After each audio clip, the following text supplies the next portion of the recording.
how to handle leash pulling. So if my dog pulls on a leash, one, I'm going to stop going for a general walk where they're going to practice the opportunity to pull on the leash. Okay. I will go outside with them and let them be on a long line and kind of go to the end of the leash, and then I'm going to stop moving so they don't move when there's tension. I might change directions. I gotta change. You have to change your mindset and your perspective of what being outside looks like and what the walk looks like if your dog pulls on the leash, right? And so if I want to get more of this structured walk, I need to teach that. And so you can mix those kind of things in while you're just out there on a long line, you know, on a retractable leash or whatnot. But you need to build that skill up in your dog.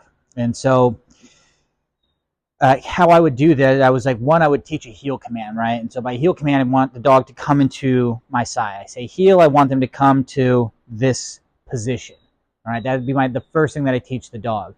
The next thing would be like to hold that position for a period of time, right? Not like 5 minutes, but like, yeah, can you just like, if I put you in this position and tell you like good, then like yes, are you going to just take off right away? You're going to wait for me to give you a cue like okay, like you're not getting anything from me. You can free to move about. I want to build these skills up in the dog. I want to do that and get moving a few steps and then releasing the dog to kind of go out and do stuff. I want to slowly tackle these things and build up these skills in the dog. And as I can increase my duration when I ask for it, that's just how I'm going to handle a dog pulling on leash. But if I want to go outside with them, I have to understand that that's what they're going to be doing until they know how to do that skill of healing. And so when you go outside to practice these things, like that's what you're doing. You're going outside to practice. You're not going outside for a walk. And so how it looks for me when I get a new dog in here that is known to be a very strong puller, it's like, you know, I do a lot of my training comes through play and with food. And I think it's you're utilizing the best of both worlds there. And so I work on engagement exercise, get them to be taking food outside, looking at me, being like, hey, cool, we're having a fun interaction between us with the food stuff. Meanwhile, we're doing our food things. We also are playing tug toys. And again, they're just like, hey, we're having a fun interaction with you. And so when we start to go through the skills of like teaching sit, teaching down, teaching place, teaching heel, layering in the leash through all of these kind of things, they're building up the understanding, one, of the command, but also of leash pressure and how to follow the leash.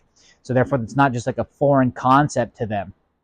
And through these things of teaching obedience, the leash, markers of good, yes, nope, okay, we're building up a whole language. So when it comes time to start to be like, hey, heel, they come in, we walk, we come to a stop, okay, they can go out and do whatever they want. Like, they know it's like, when I do this, it leads to that, right? And this is just like what we do. We have this repertoire built up, this understanding, this idea, hey, I do stuff with you. It's fun. We do things. I'm not just with you and checked out doing my own thing. We just happen to be tethered together by a leash. So it's a whole holistic approach that goes to it. It's not just like, I don't do anything with my dog at all and I want them to heal, right? We have to take into consideration all of these kind of other areas of what we do with the dog, all right? And so it's a long answer of how I deal with leash pulling, but it's essentially you have to include that in with the training of the dog. And if your dog pulls on the leash, you need to change your concept up when you're out there, right? You're going to have to just, all right, put them on a retractable leash, put them on a long line, let them move around. If they come to the end and they want to keep going forward, stop, turn around, go the other direction. They'll start to follow. They'll probably go back out to the front. And again, they get to the end of the line, stop, turn around, go the other way, right? You can encourage them, hey, when they stop, let's go.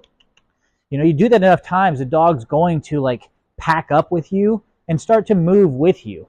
But you just have to change your mindset and look at how you can teach the dog what it is that you're looking for. It's not going to happen overnight. It's not going to happen in a couple of days. When I get a dog that comes in for like a 4-week board and learn, we don't really start kind of going on a walk for like 2 weeks, 2.5 weeks, sometimes 3 weeks. Just all depends on the dog and what their experience on the leash is like. So if you have questions about that more in depth, like, you know, this is what I do for a living. We can get some lessons on board, right? Whether it be in person or virtual.